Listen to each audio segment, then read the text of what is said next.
Validem ne oldu size? Kosem menjawab, aku baik-baik saja. Aku hanya sedikit pusing. Kosem kemudian menyentuh tangan raja. Dan raja mencium tangan Kosem. Namun setelah itu, raja pergi meninggalkan ruangannya tanpa kata.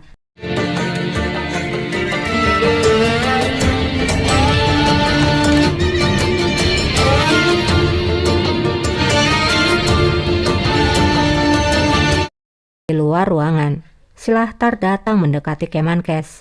Silahtar berkata, apakah kamu mengetahui tentang kejadian itu, Kemenkes? Kamu mengetahuinya kan? Dan kamu menyembunyikannya.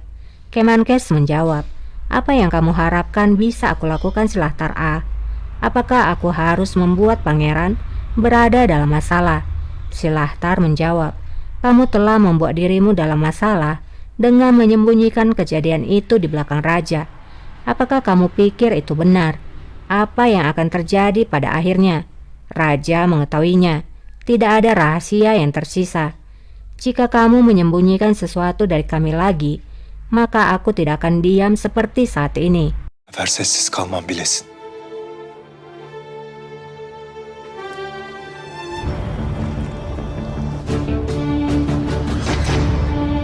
Kalsın, siz kardeşim. Raja mengingat kembali saat ia menegur Kasim di taman. Raja memperingatkan Kasim bahwa sebagai kakak, dia bisa memaafkan apa yang telah dilakukan Kasim, tapi tidak sebagai raja. Bu yaptıklarını hoş görebilirim. Bunu bekleme. Di ruangan Silahtar, penjaga memberikan surat dari Esther.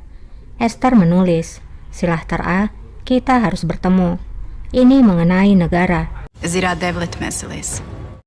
Di sisi lain, Ilyas, Sinan menemui Cornelius. Cornelius bertanya pada Ilyas, apakah kamu sudah menerima peti yang kami kirimkan? Ilyas menjawab, aku sudah menerimanya dan sedang dimuat di kapal. Tapi sepertinya itu tidak akan cukup. Itulah mengapa aku membuat pinjaman dari Esther. Sinan pun berkata, apa yang kamu lakukan? Kamu akan menarik perhatian.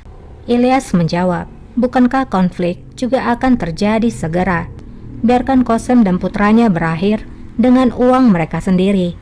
Paralarıyla bitsin. İlyas Paşa, sen... Cornelius berkata, Ilyas Pasha, kamu lebih baik menghilang. Pergilah ke Balik Kesir dan buatlah pemberontakan.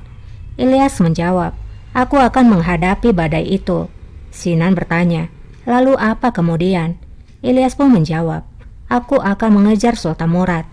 Sinan pun berkata, Pangeran Bayezid harus naik tahta. Şehzade Bayezid tahta çıkacak.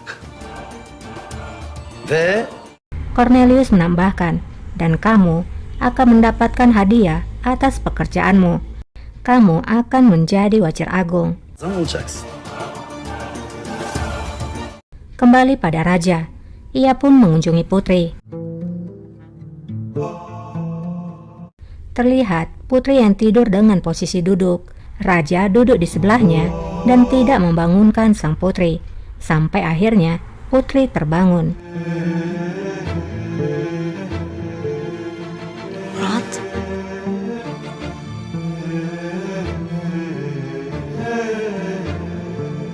Putri bertanya, apa yang terjadi padamu? Raja pun bercerita, aku menghabiskan seluruh hidupku di istana. Aku tumbuh besar di sana. Kesultanan adalah sebuah berkah yang diberikan kepada keluargaku. Namun harganya sangat mahal. Lakin bedeli ağır. Tarifi imkansız ihanetler gördüm, ölümler gördüm. Aku telah menderita sakit yang tidak tertahankan. Aku melihat pengkhianatan. Aku melihat kematian di depan mataku. Kakakku membunuh saudaraku yang lain.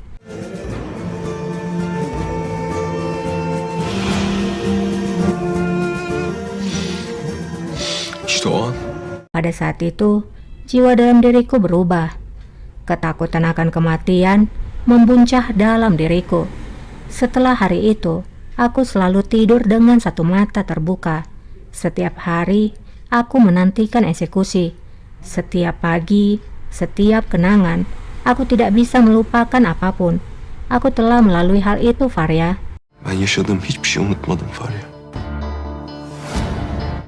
Aku harus mengingatnya, sehingga aku tidak kehilangan hati nuraniku. Jadi aku tidak akan melalui hal yang sama lagi. Aynı acılarla ben de yanmayayım.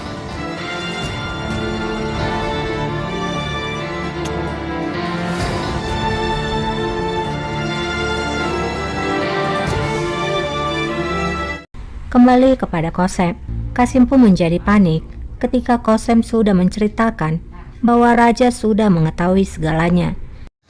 Birden nasıl öğrenmiş?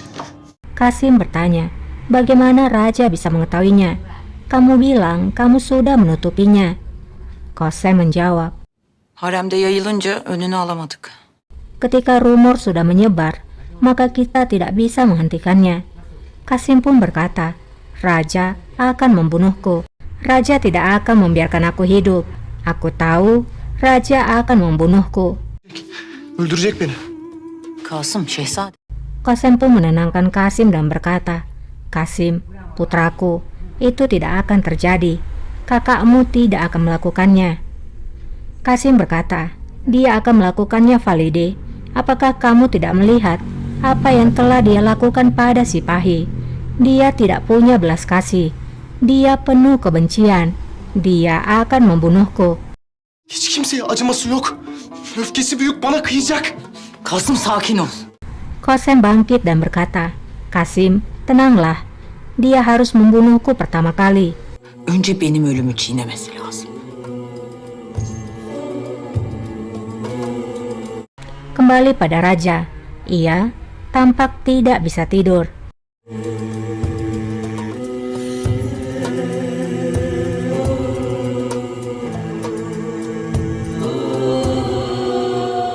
Dan Kasim juga tidak bisa tidur.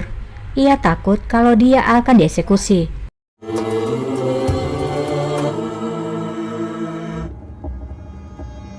Ia tetap berjaga sampai seorang penjaga membuka pintu ruangannya. Kasim sangat ketakutan. Şehzadem. Ternyata penjaga itu ingin menambah kayu di perapian. Kasim pun mempersilahkan penjaga itu melakukannya.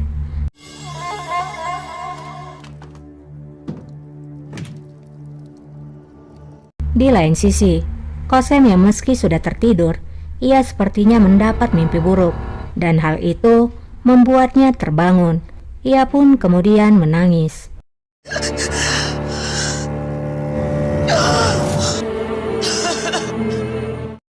Kasihan ya Kosem, tidak pernah merasa tenang. Ia dihantui ketakutan. Ia harus merasa khawatir akan masalah Kasim, ketakutan akan keputusan yang akan diambil oleh raja.